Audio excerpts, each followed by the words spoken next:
पेशे से मैं एक वकील हूँ और वकालत करते हुए मुझे लगभग 10 साल हो चुके हैं। इस दौरान बहुत लड़के और लड़कियां मेरी जूनियर बनी, वो भी आज एक नामी वकील है। एक दिन मेरे पहचान वाले पांडे जी मेरे पास आए। वो मुझे कई सालों से जानते थे। वो बैठकर बातें करने लगे। काफ़ी दिनों के बाद मैं उनसे मिल रही थी। कुछ देर हाल चाल पूछने के बाद वो काम की बातें करने लगे। दरअसल उनका एक बेटा भी वकालत की पढ़ाई कर रहा था।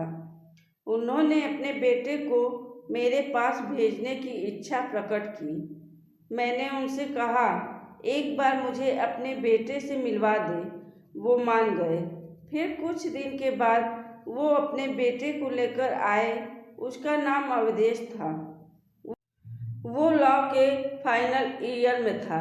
पांडे जी ने कहा, आप इसे अपने साथ ही रखें और इसको वकालत के गुण सिखाएं, इसका सही मार्गदर्शन करें। मैंने थोड़ी देर अवधेश से बातचीत की और उसे सोमवार से आने को कहा।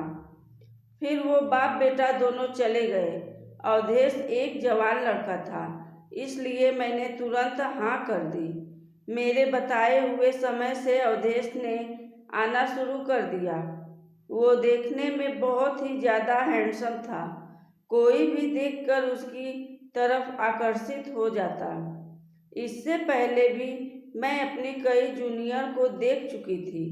जैसे जैसे दिन गुजर रहे थे, अवधेश से मेरी नज़दीकियाँ बढ़ने लगी। मुझे तो पहले से ही इस चीज़ का चस्का लगा हुआ था, इसलिए लड़कों को एक ही नज़र में देखा करती थी। अवधेश पहले वाले जूनियर्स की अपेक्षा मेरे लिए कुछ बढ़कर था। वो जवान होने के साथ साथ बहुत सुंदर भी था। मेरी उम्र उससे 5 साल ज़्यादा थी।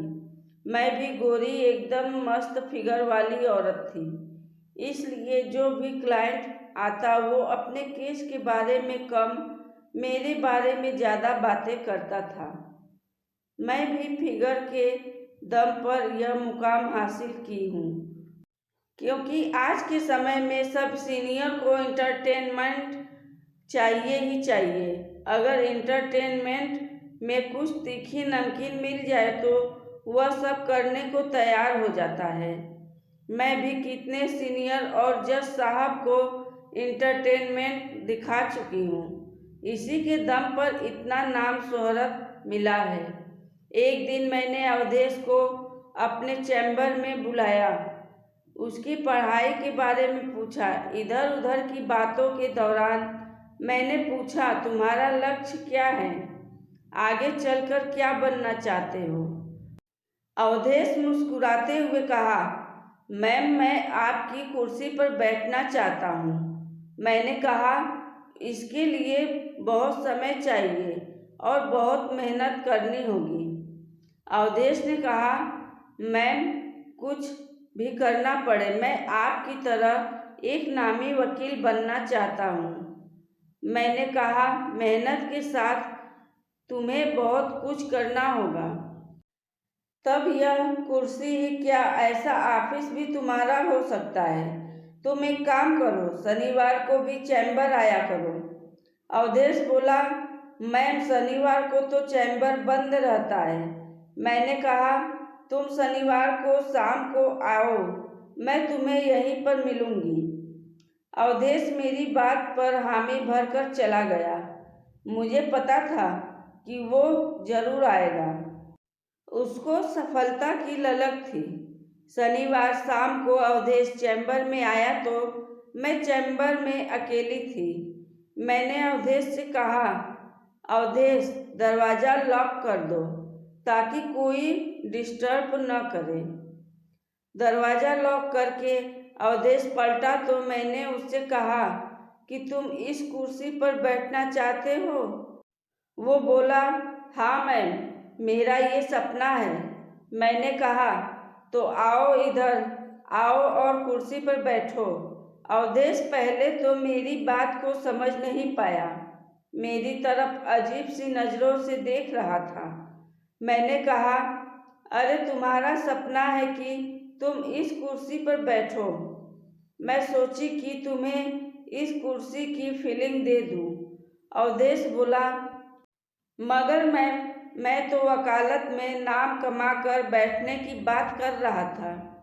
मैंने कहा, जब तक तुम इस पर बैठकर नहीं देखोगे तो वो जज्बा तुम्हारे भीतर नहीं आएगा। इसलिए मैं सोची कि तुम्हारे अंदर एक जोश भर दिया जाए। मैं मुस्कुराने लगी, चूँकि चैम्बर में हम दोनों ही थे, इसलिए अवधेश मेरी तरफ चोर नज़रों से देख रहा था। मैं बोली, तुम तो घबरा रहे हो। अवधेश बोला, नहीं मैम, मैं समझ नहीं पा रहा हूँ। मैं बोली, अच्छा कोई बात नहीं, मेरे साथ आओ। मैंने उसका हाथ पकड़ लिया और उसको कुर्सी की तरफ ले गई। पहले मैं उसको कुर्सी पर बैठा दिया और फिर मैं बैठने लगी। अवधेश बोला, मैम ये क्या कर रही हैं? आप हमारी गोद में कैसे बैठ सकती हैं?